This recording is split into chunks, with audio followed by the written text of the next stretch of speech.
All right, we're gonna get started. Hold on, Jim. I gotta spotlight you because I love your talking in the background. What's up, Jim? Well, I just want to say the Talkadot system is amazing. It proved its value in the very first use case, and I absolutely love it. I had been doing this in an analog way, like collecting business cards saying, rate the presentation, do you hire speakers, do you love Jim, Yeah. is there an event? But to automate it is fantastic. It scales, it is super valuable. Um, Secondly, your team was highly responsive. My IT guy deleted everything in my account or didn't understand I was saying download a Excel file and delete everything except for this event. He deleted everything. Anyways, your team was able to put it all back, so I am profoundly grateful. And I just think it's an amazing system. And then I had a whole bunch of suggestions. You want those recorded too? Yeah. Hold on. Let me mute 1 second. So can you hear me? One of the things that we are also looking to do, just so you're aware, is we're looking to create a this is so everything is on a roadmap and everything takes time, right? So bear with us as we are a small but mighty team. But one of the features that we'd like to do is to be able to add the best way I could describe it is like data drop down options. So, for example, if you typed in a college or a business or an organization and you speak there regularly, having to just be able to click and add it, we wanted to be able to do things like that just to make it as easy and frictionless as possible. I hadn't thought about the idea of storing because we store them on the cloud for you anyway, like your giveaways. So if someone says like, "Hey, I'd just like to give this giveaway," boom, and then you don't have to search for it. I think that easily fits into that kind of data thing that we want to do. Our goal, I don't know if I've ever said this publicly. Let me add my pin here. Hold on. So I'm not, yeah. So I don't know if I've ever said this publicly. This is kind of internal language that we use. I'll share it with you. I don't think it's bad, but it's just internal baseball that we do. We have a philosophical view that everything we do is to move towards pill to six pack abs. So what that means is there's lots of ways to get six pack abs, which is working out, eating really healthy, not eating, that's really, really hard. But in reality, if there was a pill that we could take, whoop, and we would all get six pack abs and there was no side effects, I'm pretty sure most of us, except Frank Kitchen, would take it because Frank likes to work out. He's like the David Goggins of professional speakers. But the goal is to move everything that we can eventually over time to the place where you just basically put up the slide and then you have speaking engagements in your like queue ready to go, right? It's going to take time to get there. We're not going to do that overnight. I don't want you to think we're going to get there tomorrow, but every single thing we can do, even if it makes your life a fraction of a hair easier, better, cleaner, one less thing you have to think about. Because my belief system, and I don't know if this is true for every speaker, but I definitely know it's true for me. If I could just spend my time speaking on stages, like wake up, get an email, hey, we want you to come speak at our stage and we want to pay you your normal fee. And then I go, cool. And then I go speak and I spend my time going into my research, doing my research, speaking. That's like the dream scenario. I think every speaker, again, probably not Frank Kitchen. He's like the David Goggins of everything, right? But I think every other speaker is like, hey, listen, that's the fun part. That's the part that feel like I kind of look at all of the email campaigns and systems and CRMs and all that stuff is I look at that like practice so that I'm good so I can play the game, right? But if I could just play the game, a lot of people just love playing the game. So I look at it as like, hey, I'd love to just play the game. So I say this long diatribe to share with you that you can't give us too many suggestions. What I can say is we can't get to everything at once, but we can get to everything eventually. Right. So these types of things we're actually building right now, just a heads up for everyone. We're actually doing a lot on the back end, which unfortunately, you'll never see. I don't think you'll see it, but you'll experience it. Like, so for example, making sure that your site's never down, and making sure, we're getting more and more users every month, which is awesome, which puts bandwidth constraints on our current server. So we've got to make sure there's never downtime and that everything you do works. And if there is a mistake, what's the cause of it, and building the kind of structural hierarchy of it all so that you're always solid. So once that is solid, which is what we're kind of focused on now, so many cool things are like on the roadmap. But anyway, we're very grateful for them. So Jim, if you have more suggestions, definitely want to hear them. Before I go into that, Jim, just a quick introduction for everyone. If you've not been on an AMA before, Ask Me Anything session, which this is, or if you're new to Talkadot, these sessions are built for you to ask any questions that you have whatsoever. This is built to help support you if you're like, hey, how do I do this with Talkadot? Or I'm not getting these results. Do you have some suggestions? Or I'd like to do this. What do you think? And I'll do my best to support and help and answer every question that you have. I also like to say we have one of the best communities, period, of speakers. Right? Not the best, because there's wonderful people out there, but one of, we're in the top 1% for sure of speakers that are succeeding and want to help other people succeed. So there are lots of things I may not have the answer to, but we have a community of people that are here to help. So you can post your questions in the Facebook group and get help whenever.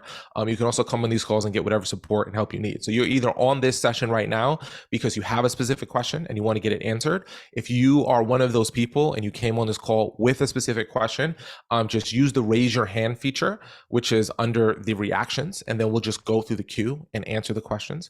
If you're on this call because you're like, I'm sure someone's going to ask a really good question, and I just want to vibe it and I just want to hear it, all good. You can be with us to do that. You are welcome to be here for that reason. If a question pops up to you later, feel free to raise your hand. If you can't raise your hand or can't come on video or audio because of whatever reason, feel free to use the chat box, and we'll get through the hand raises first, and then we'll go through the chat boxes. So with that said, I'm going to throw it back to Jim now that we've got the lay of the land set up.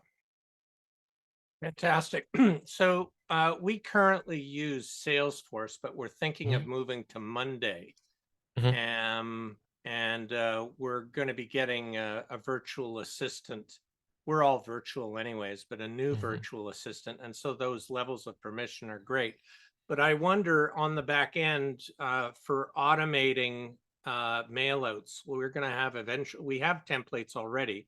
And we're just going to mail out every single person at this event on, say, October 9th. They all get something, an email follow-up.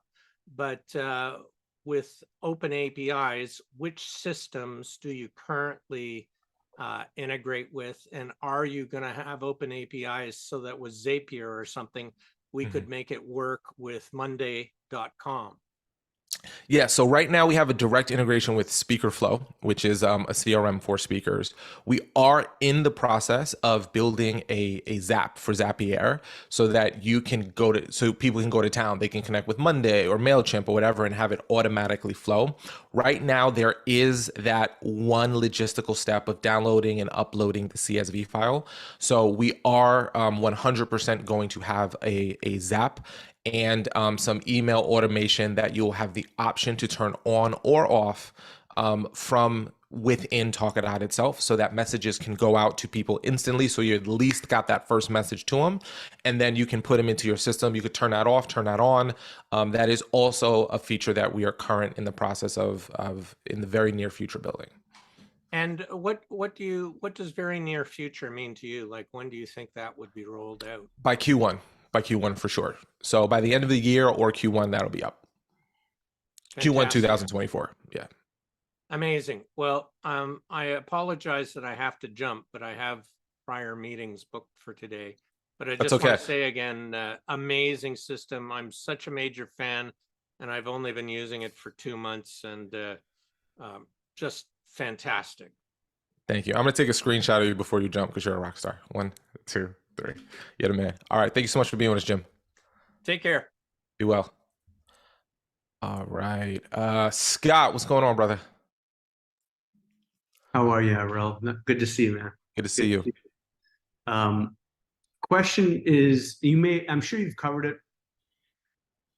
When we send something out to people, we're allowed to send them one thing. When will that change to 2 things? No, I can do my slide deck and do an add-on after that on the same thing, but I'd like to be able to send them two things, which is double what you guys would have to take care of and keeping your servers. So how's that looking? Yeah, so right now the only solution that we've come up with that works is a little bit more effort on your side. Yeah. Is if you create a, so I'll give you a perfect example of what I do. Let me pull this up because I think if I show you, it'll be better than if I just verbally say it. So can you see my screen right here? Yeah. Okay. So this is a URL that's not public. It's just for people who've attended my speaking engagement. It's got a 5-minute video which summarizes the presentation they just saw. It's a virtual summary of it. It's got a 1-page download.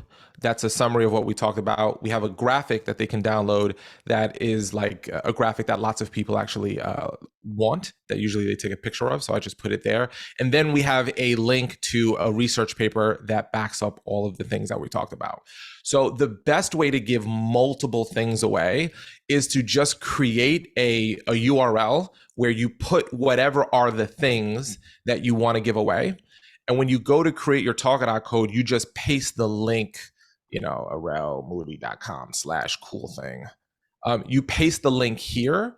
So when they're done and they click get their bonus, it sends them to that link, and you can put more than one thing with what I can't figure out how to do, and maybe there is a solution, is if we want to give away more than one thing, what is the user experience like? We haven't been able to crack that nut. Like if they click on it, do they get a double download? Do two things open? And what's the tech of that? So for now, the easiest solution would be create a web page or a Dropbox link that has what you want and use that as the link that goes to your bonus. Okay, I like that. A lot of people want my slides too. So I'm always making sure that they get those. Sometimes events want them before. I try to. Highest coveted thing from speakers by far is, can I get a copy of your slides? People, you're doing slides, they're taking pictures of them. I personally, and this is not, you didn't ask this question, but I'm just saying it in general. Okay. I like to personally make my slides Yep. so that even if you had my slides, you really wouldn't know what my presentation was about, right?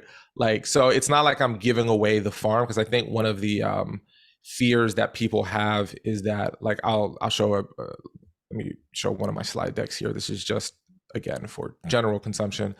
I've got these pictures, I've got these things here. So without me narrating over these slides, they're not really that valuable. But if you've seen me speak, then it makes 100% and it's really, really valuable. So that's one of the ways that I deal with, like, protecting my IP, but also being of service. So I would recommend maybe creating a Dropbox folder, uploading everything you want to give people to the Dropbox folder, giving them that link, or creating a web URL, and you'll be good to go. I like that. And then I was thinking further, looking at your slides, we should probably have a Friday evening adult beverage jam where we all get on and we all come up with ideas of what your slides are really saying, even though none of it's factual. That would actually be a fun. What is my slide? And then it's like a picture of a toothpaste open, and it's like, if you get it wrong, you take a shot. Let's do it. Let's do it. Anyway, thank you for that. I appreciate it. I appreciate you. If anyone's doing whiskey, you invite me, because that is my Scotch specifically. That's my beverage of choice if I'm going into the adult realm. Let's go with Mike. What kind of Scotch? Oh man, I love anything peaty. So if you give me Lafroig and Ardbeg, Speyside, I'll go Speyside sometimes, but mostly Highland, I'm in a good place. Now, if you really want to get fancy, I got a bottle of, I don't want to get into it. I got some crazy bottles in my basement. If you're into it, we'll talk about it, but I can get very much sidebarred. Be a very good conversation. So I'm new to Talkadot. I'm new to professional speaking. I'm in the early stages of this journey. One of the things I'm running into with Talkadot is, and I'm happy to share my screen and show you what it looks like, but it looks like it's duplicating sessions. So if I do a talk and then I'm doing the same talk with the same URL, but it shows up as, it's showing up as separate dates. Is that because people are going to, maybe in a virtual environment, they're just going in and clicking on the link again, or doing the QR I see it a couple of days later? Yeah, I'm happy to show it. Can I see it? Yeah. If I can see it, I can give you a better. And are you doing in-person or virtual talks? Both. Both. Okay. So like this one, right here is one I did last week. I set Yep. up the QR code and Yep. then everything showed up on this on the 4th. I set up the QR code on the 3rd, the day before. Then down in this one, this is one that I did that was virtual. And then I had people go to that same QR code tied Mhm. to it and had this pop up. So this is Yep. what it looks like in my dashboard. Absolutely. So there's a couple of things that you can do right now, and then a couple of things that I'm going to look into to make sure it's correct. Okay. So the first thing that you can do is if you do a virtual talk, the way our system works is that we clump in the responses in 20-minute segments. Okay. So the reason why is typically after someone gives a presentation and you ask for feedback, the large majority of your feedback is going to come in one window of time. Now, it is very normal that someone might go, oh, I don't have good Wi-Fi, or I'm going to do this later. I'm going to scan it and then do it later. And then they come to do it later. So we have what's called a merge feature. So that September 20th, September 26th, are those the same presentation? Yep. Yeah. So what I would do is actually unclick that, unclick those. So click the first one, the September 20th on the left. So that's the one you want to merge stuff into. You click the second box there, the September 26th box. And then it says click here to merge selected events. This one right here. The green one, the more green, the darker green. Okay. Yep. Yeah. So you click there and then say, yes, confirm. I want to merge these events. And then when you click that, the system will push it together. And now you'll see that you have all the data from the TLDC on September 20th, and the September 26th is gone. So September 20th, the TLDC. Yep. Perfect. Okay. Yeah, so all those. I want to click the first where I want it to go Yep. and where I want it to come from. So That's if right. I go and do this, now all of that's going to be awesome. That's right. Thank you. That's exactly right. Very cool. You're welcome. Thanks. Yeah. Now, there's one other feature I want to show you just so you're aware. This is specifically for virtual presentations where Okay. you know people will watch it what's called asynchronously. Like, Yep. So click on the 3 dots. So go to TLDC as an example and click on Edit Event. And scroll all the way down to where it says Advanced Settings. Click on that. And then scroll down. Now, you see the code there. We have a feature that's called Lock a Code.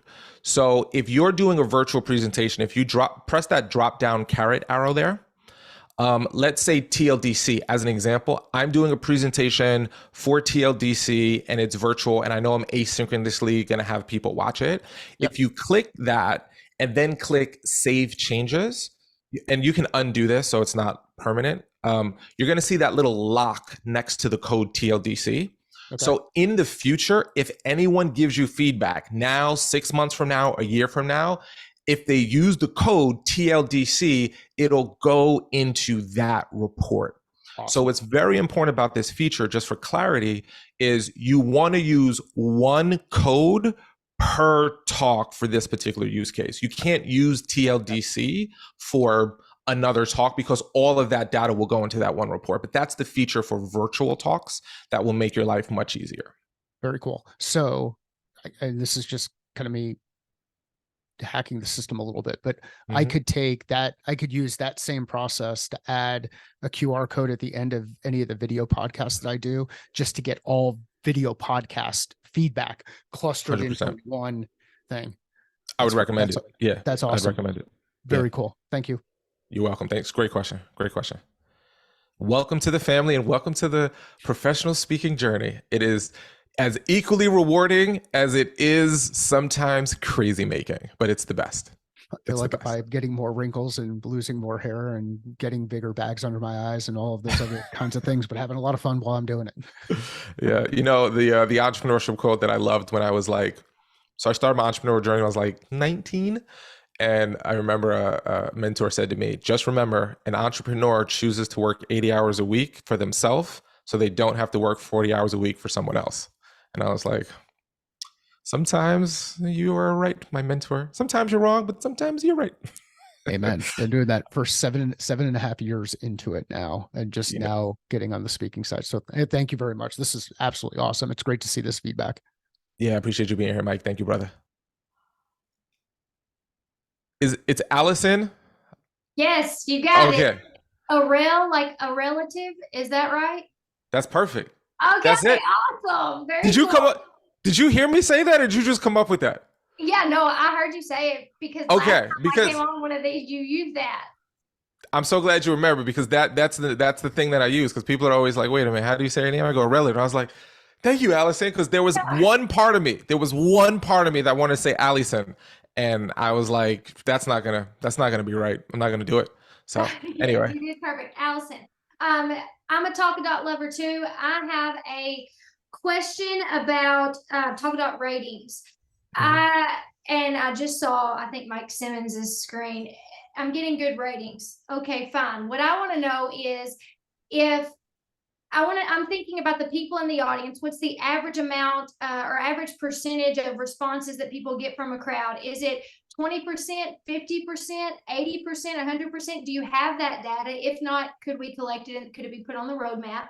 And then second question is, I'm wondering if there is a way for us as Talkadot users to sort of know where we rank in the uh, as far as the feedback that we get. Like if everybody who uses Talkadot is sending meeting planners, hey, 100% of my people found this session valuable and 99% of them want to hear me speak again. If everybody's saying that, then I wonder if it starts to lose its value.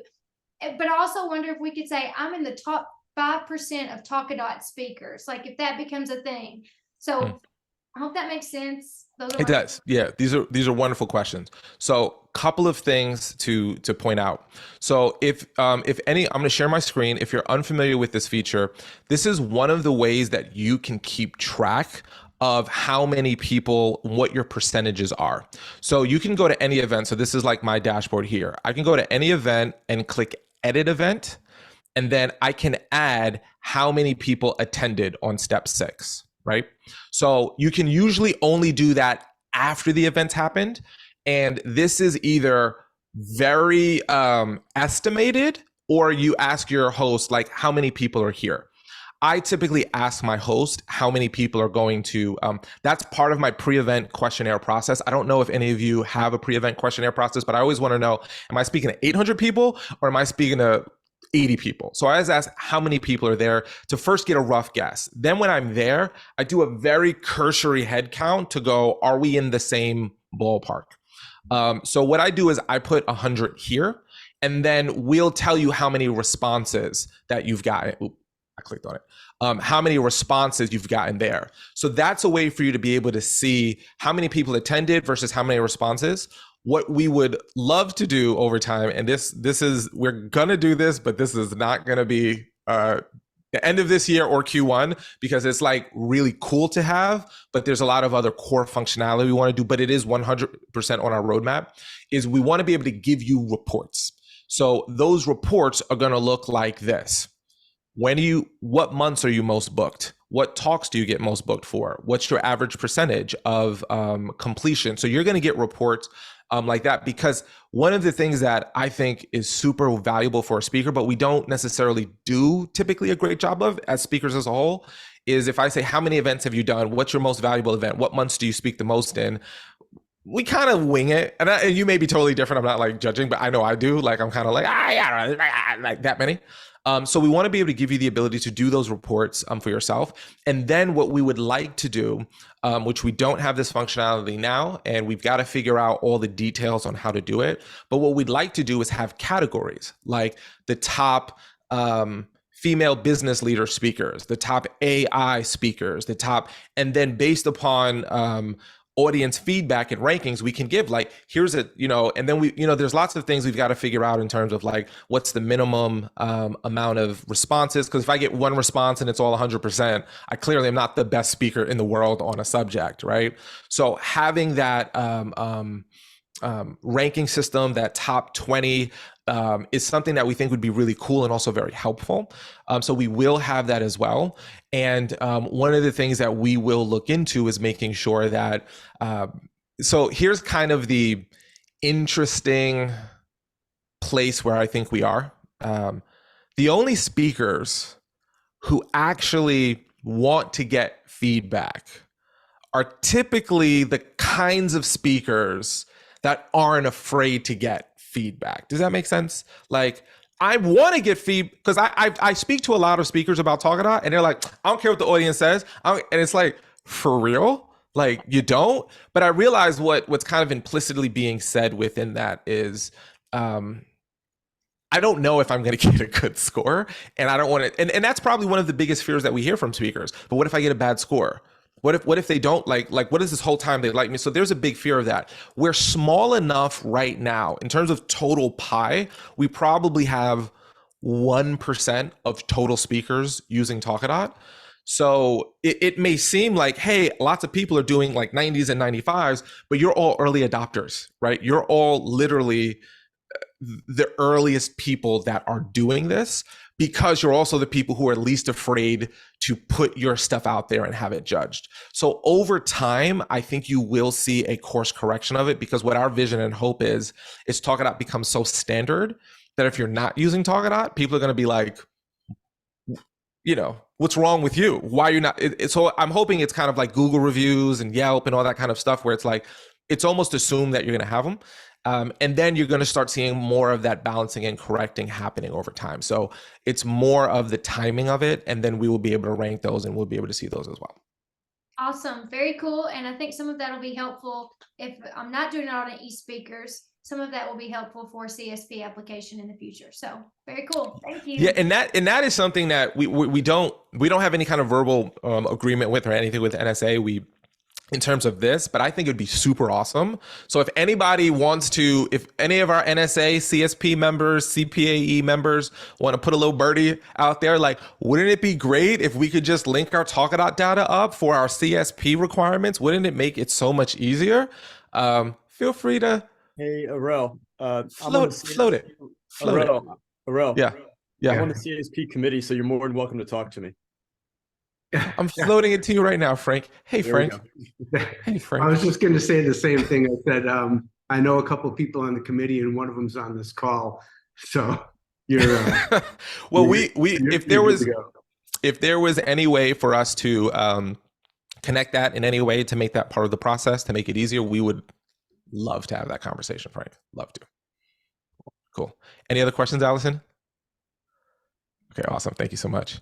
If anybody wants to make friends with Mike Simmons, his LinkedIn is in the chat. So hit that dude up. I actually think, by the way, I'll just put it out there in case anyone is like, oh, I don't want to do stuff I'm not supposed to do or whatever. I really want y'all to stay connected with each other. So if you see anyone on these calls, or if you're in the Facebook group or whatever, and you want to connect with people, I trust none of you are weirdos. I just trust it. It just feels right in my heart. You might be weird, but you're not a weirdo. Those are two very separate definitions of a human being. I'm definitely weird, but not a weirdo. So I'd love for you guys to connect with one another. When I say guys, excuse me. I love Talkadoters. I'll be gender inclusive of all genders, of course. So if you're a Talkadoter, we'd love for you to connect with each other. We actually think best practices, sharing with each other, being connected. We've got a lot of NSA members, a lot of non-NSA members here. So there's lots of new people to meet, old friends to meet. So please, please, please feel free to reach out. Feel free to reach out to someone and say, hey, I saw you on a Talkadot call. Just wanted to reach out. Hey, Phil, your beard is glorious. Why is your beard so glorious? I can't, no matter, this is like 3 weeks of not shaving. Okay. I just want this is 3 weeks and it's horrific. And I don't have the baby smooth beauty that some of you have when you shave complete. Like if I shave complete, you ever seen someone shave completely and their face just looks weird? Like it's like you need a mustache on there, dude. So I need a mustache at least, but if I just have a mustache, it's really awkward. So I gotta grow it out, but it doesn't. And my brother, he's got a lumberjack beard. This dude, he could braid it. He could cornrow his beard. The genetic code, my 23andMe said no facial hair. So I'm gonna stop talking about my weird. I don't know how I got here. Anyway, other questions. Other questions. Yeah, I'm seeing people throw their LinkedIn into the chat. Please feel to do so. Hi, Arel. How do we join the Facebook group? This is Dr. Yeah. Lulu. I don't know Hey. where my video is. I don't know I don't know where your video sorry, is. it's here. My bad. Yeah, it helps to turn on the video thing. But how do we join the Facebook group? You click on the link in the chat. Right there you go. Boop. Thank you. And then I'm going to look at you and be like, I know you. Except Mhm. if you're a weirdo, I go, decline. Typically, you're a weirdo is defined by you've got an avatar that's a cartoon character. You've got 0 posts. And you got a whole lot of history of negative comments. And then I go, you're a robot. You're not a real human. You're one of those bots messing up social media. But everyone else is cool. Yeah, so just that's the link right there. You should join us. We post in it. We post reminders and people post updates and wins, and very much highly recommend being involved with our Facebook group. Mr. Simmons. How often do people change the or the flow, the workflow or the questions for Talkadot? Like right now, I'm just using the standard one. Is it? How often do people change it, and why do people change it? And yeah, great what's question. working in other areas? Yeah, great question. So let me pull up the flow here. Let me actually just use this one. Whip. Okay. So these are the standard questions: actionable, engaging, interactive, inspiring, relevant. What I would recommend is using the words that you feel like best describe what you want to be measured on, right? So for example, you might not be, and I'm not saying this is true, I'm just saying as an example, I might not be a speaker that does interactive presentations. I may not be I may just be a storyteller. So I'm like, it's unfair for me to get judged on my interactive skills because I know I'm always going to suck in that. So maybe I want to do dynamic instead. And maybe, you know what? I'm not an inspiring speaker. I'm like a serious topic, heavy hitter. I talk about really uncomfortable conversations. So I want it to be more practical than I want it to be inspiring. So what I would recommend is asking yourself, this particular presentation that I'm giving, how would I best want it to be measured based upon what I believe I'm bringing to the table? If you believe the standard sequence covers you, then absolutely leave it. And then adding a custom question, that's for you to kind of just go willy-nilly with it. Like, are you interested in coaching? Or, hey, I talked about 3 things today. Which one stood out to you the most? Or what topic would you like for me to have covered more that I didn't cover? If you have a specific inquiry for your audience, I recommend putting it on the 5th qualitative question. However, don't add a 5th question. I mean, a 3rd qualitative question, which is the 5th step here, if you don't really need to, right? If you're just like, oh, well, I have it. It's kind of like, well, if they're giving away free sugar packets at Wendy's, I might as well steal them and take them home. Like, don't do that. Not that I'm saying anyone would do that, but you know, some people are like, well, it's free ketchup, I'm going to take it. And they got their room, the closet full of free, you know, fast food ketchup, and they never go use it. It's like, just because you can doesn't mean you should. But if you're like, man, I'm about to have a whole bunch of burgers and I ain't got enough ketchup and the store's closed, shout out to Wendy's for hooking me up with all this ketchup. That's totally fine. So that's, I don't know where these analogies are coming from today, Mike. I apologize, but that is the analogy that my brain went with. So we're going to stick with it. But that's it. And you can change those for your specific code. So if you're like, ooh, when I do this talk, I'm going to use this code. That's how I want to be measured. It'll always keep that same flow just for that code, just for that slide. So it doesn't affect every single question. So your code tells our system to give away that particular goodie and maintain whatever question flow that you've set up, and it's locked in there for you. Very cool. Thank you. Cool. Yeah, you're welcome. Let's go with Ovi. I'm here. ¿Cómo estás? That's as far as I could go in my Spanish, so we don't go past that. Don't worry. ¿Cómo estás, mi amigo? I can't go past that. Excellent. So question here is, I did a speaking tour in Kentucky, 9 different cities, 9 different days. And so each day I had I had nine Talkadot surveys, right? And then I sent the graphics and the links to the client. But for the sake of the profile, like, would you merge them all together, Or would you just leave them all as separate dates to show like, holy cow, I mean, this person is talking everywhere? I would the latter personally. I would just leave them separate. I've done multiple talks. If I'm doing it, the only time I typically will merge more than one talk is if I'm doing it for the same client on the same day. So if I'm doing this, like you've probably done this before, where you have one client and you do like the same presentation at 9 o'clock, the same presentation at 10 o'clock, and the same presentation at 11 o'clock to the same groups of people. It's just the room can't physically fit everyone into one presentation, right? So I've done that before. If I've done that, then I would merge them all into one. But if I did one presentation to 9th graders, one presentation to 10th graders, one presentation to 11th graders, as an example, I would keep those separate, right? Because I'd want to show, assuming I did a good job, right? Like, look, I'm good at all ages. I want to be clear. And I might put in my organization, like, let's say it was Kentucky High School. I'm making it up. I might put Kentucky High School, parentheses, 9th grade, Kentucky High School, parentheses, 10th grade. Like if there was a distinction like that to show, because when I reach out to other clients, which is it's not my idea, but I just think it's really underutilized. It's land and expand, right? So I land one. So let's say I spoke to a Gear Up in Kentucky to 10th graders. Well, I'm going to find a Gear Up in Kansas that has 10th graders and go, hey, I did this great presentation for these Kentucky Gear Up 10th graders. Look at this data. I'd love to do it with you. That's like my in to spark the conversation. So I land one and then I expand. So because of land and expand, I'd keep them separate. If they were all on the same day, same group of people, then I would put them into one personally. Thank you, sir. Yeah.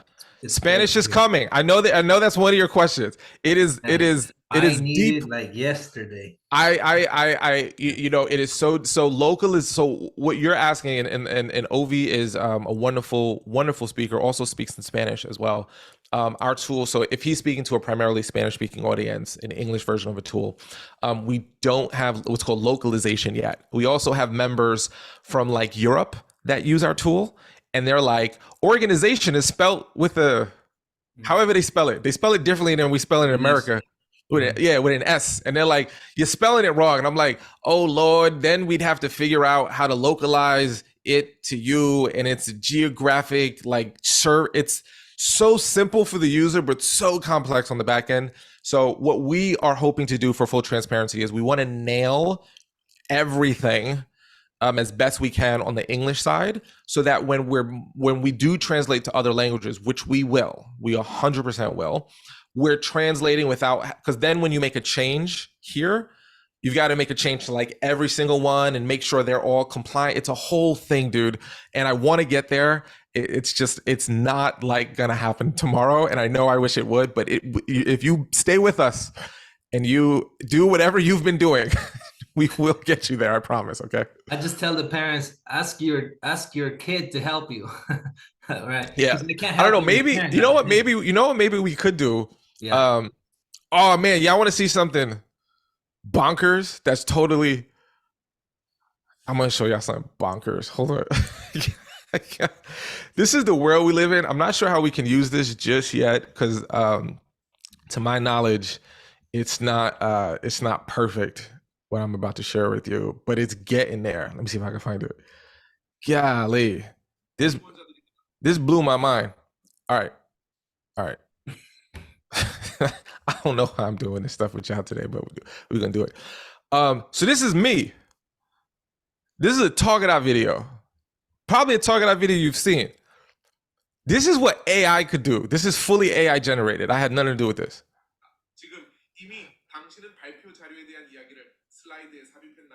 That's Korean.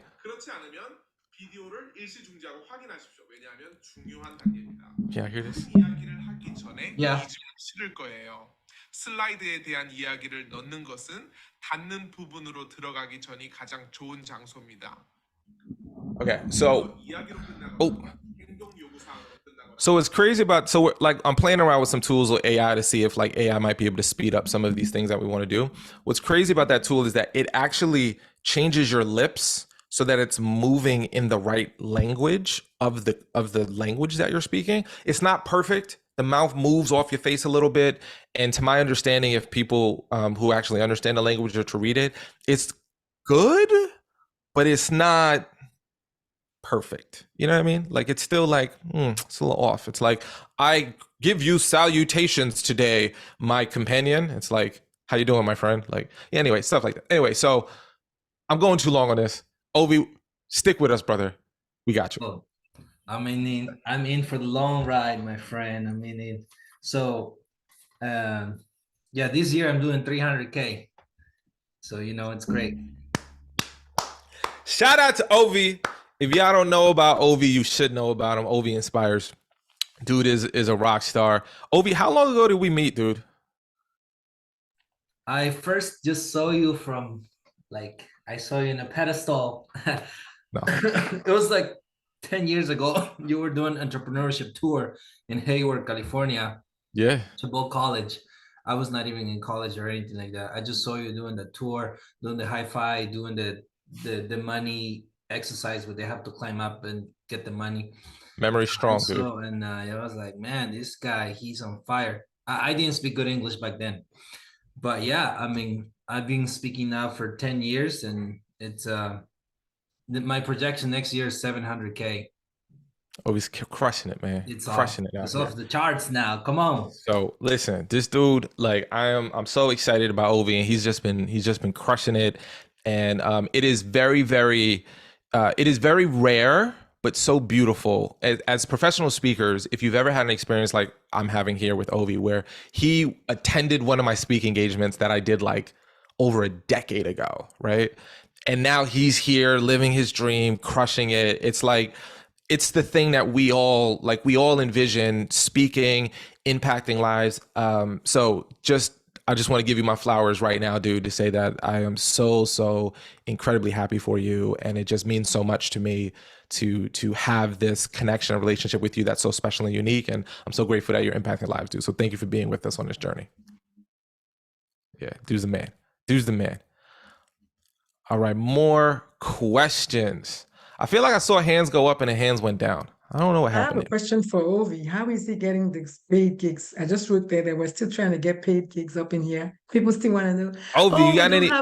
We're a non-profit. Oh, we don't pay. I'm like, So I'm gonna let Ovi go, but before he goes, this is like the biggest thing that I learned about professional speaking is you could have the best hook, the best bait, the best fishing pole, but if you're throwing your hook into a water where there's no fish, like you could be like, hey shrimp, why don't you bite my thing? Or hey crabs, why don't you bite? Like I got this bomb nightcrawler worm. And it's you've got to throw it into ponds where they have it. So there's a whole thing we can talk about that. But Ovi, do you want to talk a little bit about like who your market is, who you speak to, and that kind of stuff? And you got your little man there, which is great. Yeah, I got my. So fun fact: when I met Arel, I was living in the garage. I lived in the garage for 7 years, and so right now I have a beautiful 5-bedroom house in the wine country in California.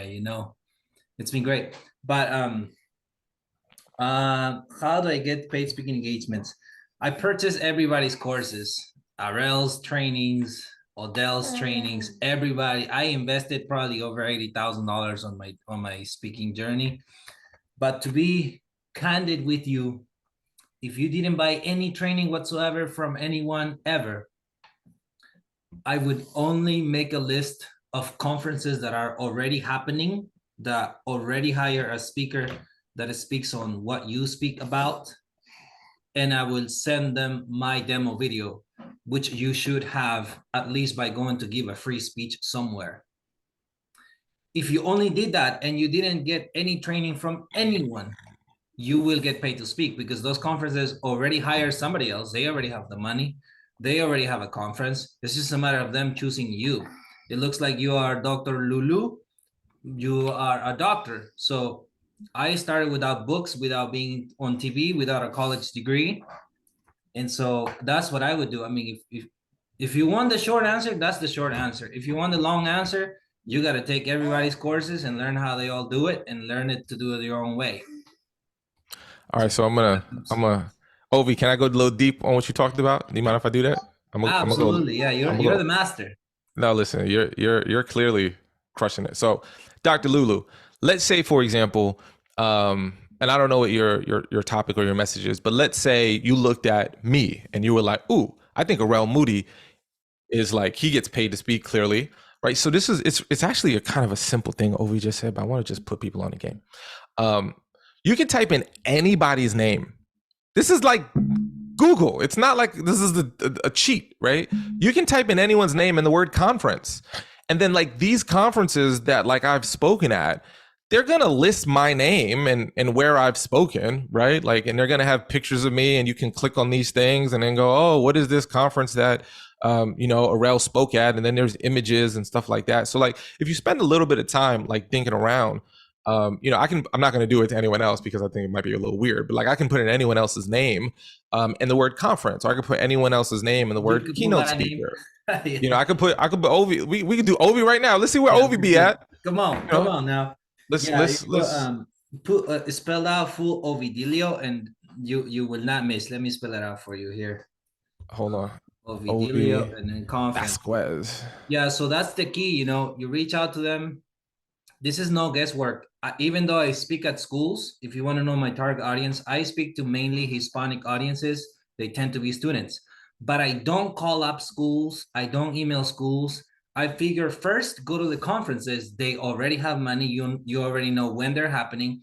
And from the conference, they will take you to their schools, right? And so there you can already begin to see where I've spoken before. You can begin to add all of them into your CRM.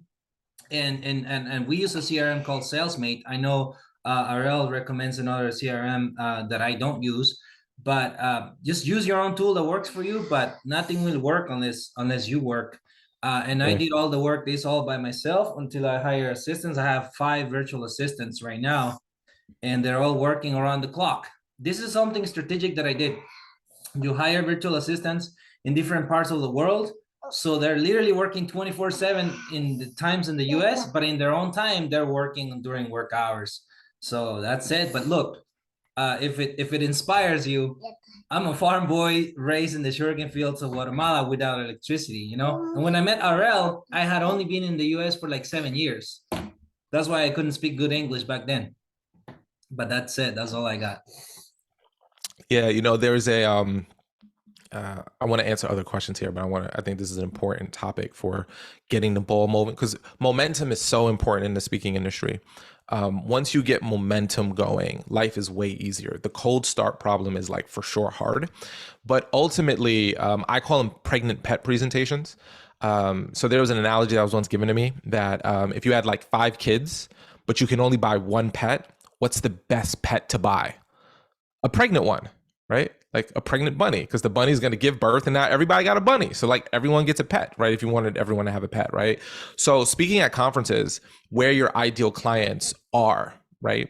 So if you want to speak to, I don't know, like HR directors, right? SHRM is the first one that comes to my head. You want to go to SHRM conferences, Society of Human Resource Managers, right? They've got conferences all over the country if that's your target demo. Or find someone who speaks to human resource managers and go, where do you speak? Or go to Google. Or find a human resource manager and say, what associations are you a part of? What I am never, ever, ever cease to be amazed by is I've been in the game 17 years and I've been in verticals real deep, and there's always a new conference I've never heard of. There's always a new association that I'm gonna just call out Frank because I love Frank be speaking at associate. I see him. He was like, I think he posted something like, I'm speaking at like the indoor roller skating rink association. And I was like, for real, Frank? Like that's an association. And he out here crushing it. Like there's so much out there. And even if you went super deep on a niche, you'll never get to the bottom of it. But you've got I think conferences are for sure the game because people see you speak at conferences. So you may not get paid to speak at conferences. And many times you don't, or it's low fee, or they waive your registration or stuff like that. But the biz dev on it is bonkers. Mike, did you have your hand up? I know I was starting to chat and you load your hand. I didn't know if I... Yeah, all related to this. Yeah. And that's where I'm at right now, is speaking at conferences where they comp me access type stuff. So not paid. Transitioning to that. How do you, when you're targeting folks at conferences, do you typically go after the event coordinator or program coordinator or people who are responsible for programming. That's a theme that that's a ICP, ideal customer profile, that I am targeting right now based on some feedback. And I'm just wondering, does anybody have any other experience there, or is that the right way to go? Yeah, so so I can give my experience, and I think we have a lot of smart people in the school that can give their experience, and there's no one way to skin a cat. Such a weird phrase, right? But in a perfect world, every person who books a speaker would have the same title for an organization, and we can find them very simply. Titles change. There's usually committees. Typically, there's like volunteer people who are part of the committee who don't even have a title. So typically, if I'm doing any type of outreach to a conference, it falls under a couple of categories. The first is I'm looking to see, does a speaker that I know gets paid to speak at this conference? That's very important. I look at their past speakers, because there's lots of conferences with speakers and they're just like professors that are just honored to be called to speak to the stage, right? So when people say, oh, it's great exposure, or, it's great whatever, I always go like, yeah, like you're supposed to say that because you want me to speak for free. I want to go there and go, do other people in the past look like speakers that actually do this professionally, right? Or can I verify that I know who they are, right? So I got a good friend named Jonathan Sprinkles, right? If y'all don't know Jonathan, he's an amazing speaker, amazing guy. If he spoke at a conference, I'd speak at that conference. Like, I know he gets paid to speak. I know he does a really, really great job. So I'm like, if he's there, I'd probably be there. And to be honest with you, that's what I did in the beginning. I think he knows this, so it's not like I'm telling you. Like, in the very beginning of my career, I was like, where is this guy speaking? And let me go there. So number one, I like to find, are there people from past 2021? And you just put in 2021 conference, 2022 conference, and speakers, and they'll give you a list of speakers. Do they look like college professors? Do they look like, people who volunteered, or do they look like professional speakers? So if they're professional speakers, odds are they are there because they believe that there's business to be gotten. Okay, that's number one. Number two, if I believe that conference is good and I should go after it, the first thing that I like to do is look for a call for proposals or request for speakers. Because they're looking for speakers. So that's like my number one, especially if it's brand new and they don't know me. I'm just kind of spinning the wheel. I call it baby turtles. If you ever seen baby turtles on a beach when they're born, there's like 1,000 of them born because only 3 of them are going to make it to the water, because the seagulls is going to pick them all off and kill them. So I know if I do a RFP or request for presenter or RF, whatever, request for speaker, RFS, I can't do one. I'm not going to get it. I've got to do like 10, 15, 20, right? Like, I've got to like say, this is what I'm doing for a period of time, and do a bunch, because I might get 2 or 3, but they're like highly targeted. And if I get them, I'm happy to get them. And then the second thing I do is when I do an outreach, it's a question. My initial outreach is never a sale. It's always, hey, I saw that you're planning this conference. Did you already choose your speakers, or is that something that you're still considering? If you're still considering it, would you be kind enough to let me know what your process is like? It's just a very, and they'll either be like, no, we're good, thank you for reaching out. And I go, cool, great. When would be a good time for me to reach out for next year's conference? And they'll typically tell you, like, people aren't jerks about it. Or they'll say, here's the process that we use to, select speakers. Go ahead and reach out to this person, or do this or do that. I'd love to hear so that's what I do, but I'd love to hear from Frank because he's super smart. Yeah, so can I share a screen real quick, Arel? Okay, so this is just something I share with people that I work with. I might help Mike's deal out. So here's just some of the titles. Oh, wait, hold on. I think I messed up. Hold on. I think my view. Does it look weird for everyone? Jeez Louise. Is this better view for everyone? Yeah, can they see the hat? I can see it. Can everyone see it in the chat? I can't see anyone's face now. I don't know what I did. I saw a thumbs up from Mike. So, okay, if everyone can see it, okay, keep going. I just want to make sure people can see it. Yeah. So I'll just share everybody. I used to book speakers and performers for about 12, 13 years before I became a speaker. So I kind of see it from a different perspective. But like Arel was saying, depending on the conference and association, there's different titles. These are just some of the titles that are out there. But what Arel was saying also, if you start to go to look at a conference and they had a paid speaker there, that's usually what I tell my wife when she's filling the database. I'm like, go look to see if they've got a paid speaker. And many times, if you see who the keynote speaker is, you can just jump on Google and just type in that person's name and speaker. And if they have a website, more likely they're probably getting paid. The other one is, if you see who the speaker is, I might say Arel. I might say Arel Moody speaker fee. He might work for an agency, be listed on different sites, and it'll give me a window of what they pay. So now you start to figure out, they have a budget to, to work with you. And then the other one that Arel said is, and I'll go back over this slower, is he goes, hey, there might be a call for presenters, call for speakers. I never fill that out because now you're competing, like he says, against all these other people. But generally, they have the contact person's name and email and their phone number. Go ahead and just go straight to the source and say, hey, I want to find out, do you bring in paid speakers? What are the opportunities here to find out if they're a good match for you? So ultimately, number one, look for the right title on the website when you go and find it. So do the piece that Ovi and Arel said. Look for the conference and then go look for the previous year. So type in the previous year for the conference, and it's usually out there. Find out who the keynote speaker was or the speaker was. Number two is find out if they're a paid speaker. You can just do that by Google University. Type in their name, speaker, see if they've got a website, or more importantly, just type in speaker fee. And usually if they're on an agency or site, you'll see what their fee is to see if it hits your structure. And then number three is you don't want to call up and be like, do you guys book speakers? Go find that name or the decision maker. First name, last name, what their email, what their phone number is, and call up like, hey, I'm calling for information on your upcoming conference. I'd like information on your upcoming conference, and they will speak to you versus a lot of non-professionals goes like, your conference is next month. Do you need a speaker? What everything Arel is sharing with you and Ovi is usually 6 months to a year out. Get on their calendars, get on their radar ahead of time to find out, hey, when do you start looking for a speaker? And many times if you call out, I like to do it about a year out. A couple things can happen. Hey, when do you start looking for your speakers? Number one is they'll answer your question and say, oh, we start looking for our speakers in May. So now you just contact them back in May. Or to go, oh, we don't have a speaker yet. Can you send me information? So it's a win-win. But once again, to help you out, Mike, these are some of the names that you want to look for. And generally, anytime you have a conference, they have an education person or speakers at the bottom. It goes for more information. Contact Arel Moody. Here's his phone number, email. Contact him. Don't fill out the application because everybody's filling out the application. It's hard for you to stand out. In this job, the idea is to make you look at your best. Go ahead and call. And most of the groups who I call decision makers, nobody calls them. Everybody sends an email out. I think right now the success rate for emails, as far as people opening your emails, like 18 to 22% for service industry.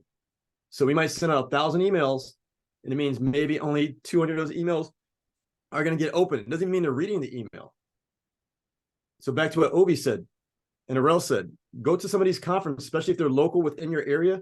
That's a paid or sometimes an unpaid commercial, but you've got at least 50, 100, 10 people in there who value professional development who may want to go out and book you as a speaker. So that's what I want to share, Arel, was just here's some of the names and just follow what you and Ovi are sharing.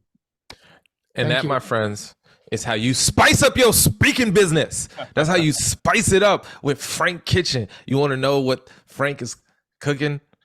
That's what he's cooking. This is why Frank is a genius. And this is what I'm telling you. We have such a plethora of really intelligent, really awesome folks here. So I'm appreciative for all of you being here, for all of you asking these questions, because that's the only way to get these answers. So thank you, Frank. You are a kind giver, and I appreciate that. And again, that's just exemplifying the nature of the unicorn speakers of Talkadot, is that we give and we help. So I appreciate you. Ovi, I'm gonna pull you up real quick because we're technically over on an hour, and I'm sure I'm stressing some people out because they had a 1 o'clock, but they don't want to miss this fuego either. So go ahead, Ovi. Let me just do 1 minute of fuego, like you said. Then, yeah, the one key is that for you to see how the business is doing, you want to see what your projections may be, and this you see in the lead stage on my CRM right here on the very left.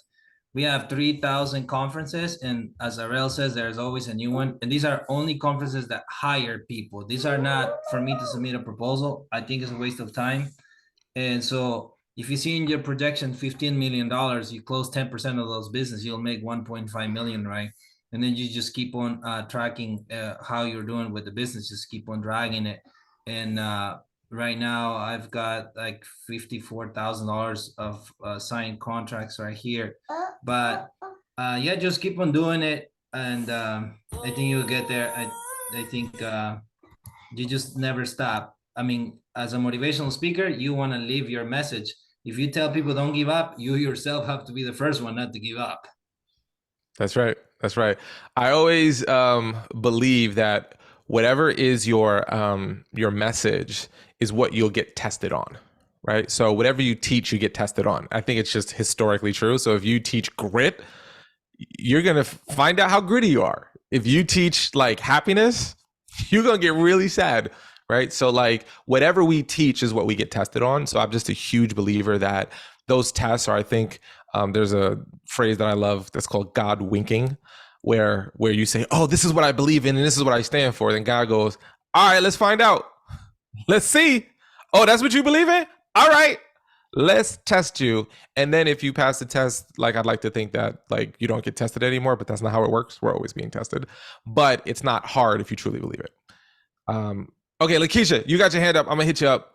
Okay, just one quick question. I was late, Yeah. sorry, in another meeting. All So with the CRM and you're Mhm. just getting started out for speaking, what would be the best route to go as far as not something that's being so expensive? Yeah. So there's so many out there. I happen to use a speaker flow, which is definitely more expensive than it's not an inexpensive one. There's ones like can some folks throw I'm actually so far out the CRM game. If anyone has any in the chat, CRMs that are like very affordable, like entry level. I know there's things like Pipe Drive I hear a lot of, but I don't know what the prices are. HubSpot has a free option, so that's good. But I would also look for low cost ones because my experience with CRMs on the free side is it's just frustrating enough that you want to punch yourself in the face. And then you go, all right, fine. I'll just give you your like $9 or whatever. But if anyone has any recommendations, I'd love to hear them. Oh, here we go. Frank's cooking up some stuff. What you got there? Capsule? Frank, if you're speaking, you're muted.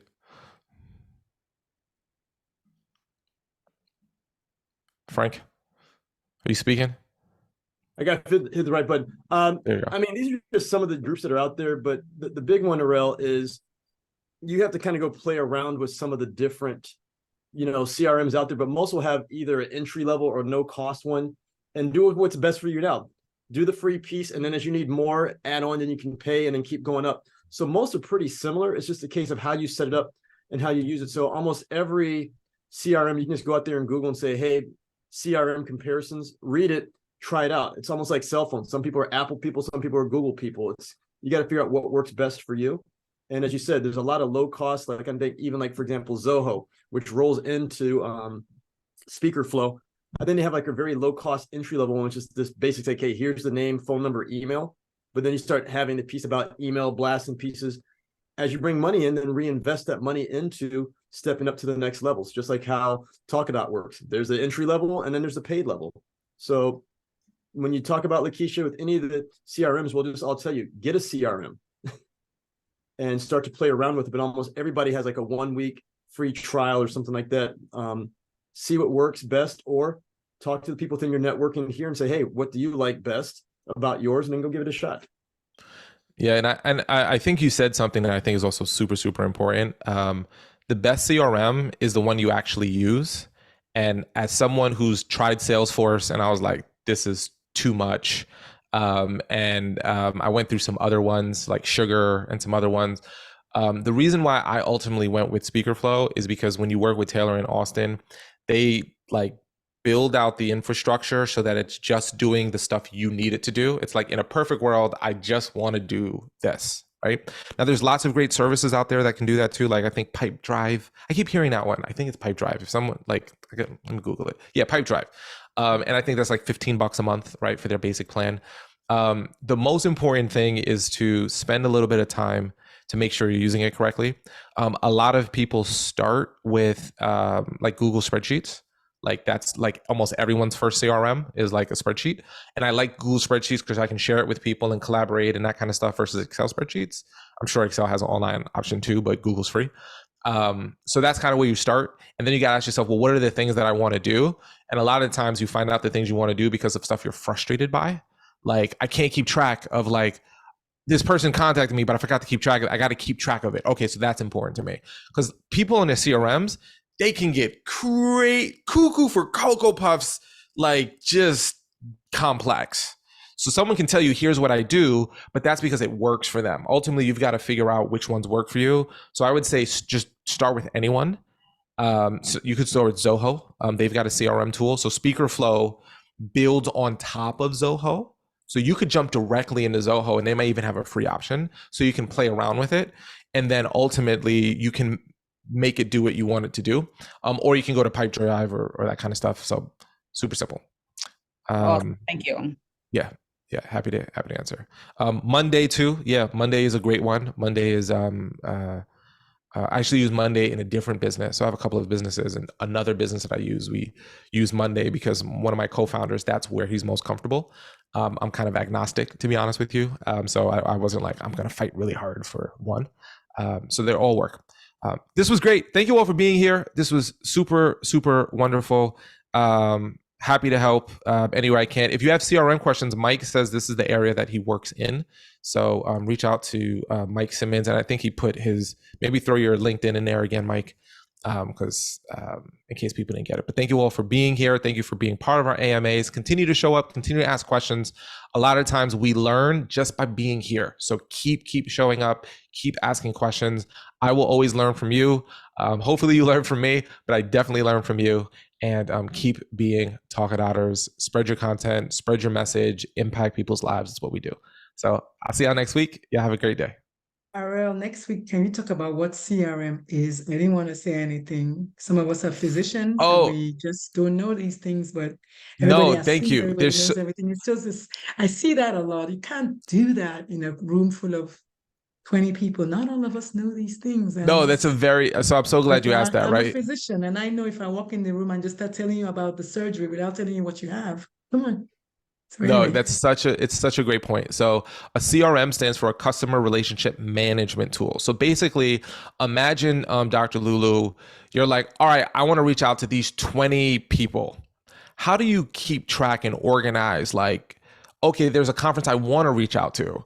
How do you keep that somewhere so it doesn't get lost? So people can put it into like a Google spreadsheet, like an Excel spreadsheet kind of thing, or you can put it into something that's like a CRM. And then you can say, ooh, I've got a deal, a potential, like someone said they potentially want to book me.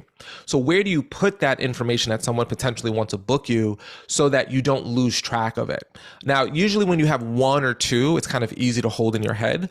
But when you start having 10, 11, 12, you can't hold it all in your head really well unless you have like a lockbox of a brain, which I definitely don't do. So a lot of people go to a CRM, and then so the CRM is the tool, like the Pipedrive or the SpeakerFlow that we mentioned. Those are just kind of like Samsung makes phones, Apple makes phones. That's kind of just different I know creators of it. when you said Google Sheet, I thought that because again, that's like almost basic. But after Google Sheet, everything else that was said, I'm like, I don't know what that is. I'm connecting with Mike now. Mike, just FYI, I just sent you a connection request for all it's worth, and I'll try to learn. But yeah, thank you. And I don't want to take any more time. That's why I said next week, if you don't mind, if you could just maybe start with that next week. Happy to. As long as you're on the call and you make sure to ask, because there's no way I'm going to remember that because I'm not putting this into my CRM, which I don't have an AMA CRM, and maybe I need one now, and maybe I need questions people are asking me to answer next week. So if you join us next week, if you can, I'll be happy to go into more depth and give some examples and show how to use it.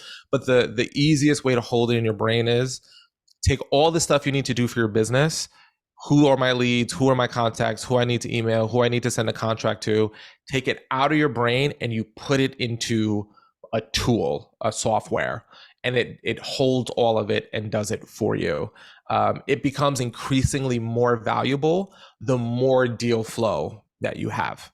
In the beginning, spreadsheets are really actually pretty good. But once you start getting a lot of deal flow, what happens is things slip through the cracks. You would think you would never, like if someone requests a contract from you, you would love to think there's no way I would never not send out a contract. But if you got like 56 emails coming in and some people are asking you for this and some people are asking you for that, and then some people says, send me the contract in a week, and someone says, oh, we're meeting with our team in November, so reach back out to me in November, and they're giving you all these different things you've got to remember. It's hard to unless you've got a really great memory, which the Chinese proverb, and I'll end on this Chinese proverb: the faintest ink is better than the strongest memory. So writing things down is always better than trying to memorize them. So that's what a CRM is, just a digital way to write it down. So we'll talk more Okay, about it. thank you. Yeah, I appreciate because I'm y'all. gonna say maybe the next level would just be like a training for like those of us who don't know to come and learn. Because this is not something that I learned in medicine, and I just I tune understand. out when it's like, Yeah. what? I would imagine, and I'm not a doctor, nor have I ever been one, nor have I played one on TV, but I imagine the way you keep track of your patients, like a patient comes Medical in and you pull records. up their file, their medical records, that's Mhm. probably the equivalent of a CRM in the world of being a doctor. So like if I come in, you're like, oh, he had a tonsillectomy and he's, allergic to these medications, and like, okay, let's see his history. That's very similar to what a CRM would be for a speaker. Yeah, cool. Cool. Thank Okay. you. Is your name Ariel? Arel. Aurel, I'm sorry. Arel, One yeah. question. I am so sorry. I happen to Mhm. just get an email for the Talkadot. So you guys do this every week? We do. Yeah. How do I get on this deal for every week or something? Is the email going to be shot out to me, or how does that work? Or I have to sign up? So there's two ways to get it. Okay.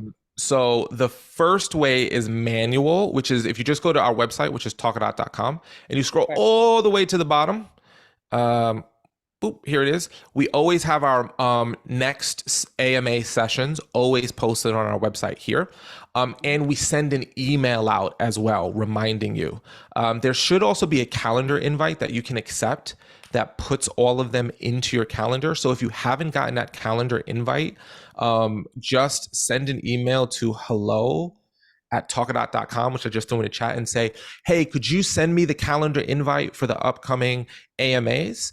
And then that'll get resent to you, and then you accept it. And then every time we add a new one, it'll show up in your calendar, and you can either say yes, no, or maybe. And if you say yes, it'll like stay in your calendar. If you say no, it'll disappear from your calendar. Okay, awesome. Thank you. You're welcome. All right. Thanks for being here, y'all. I'm going to see y'all later. Thank you.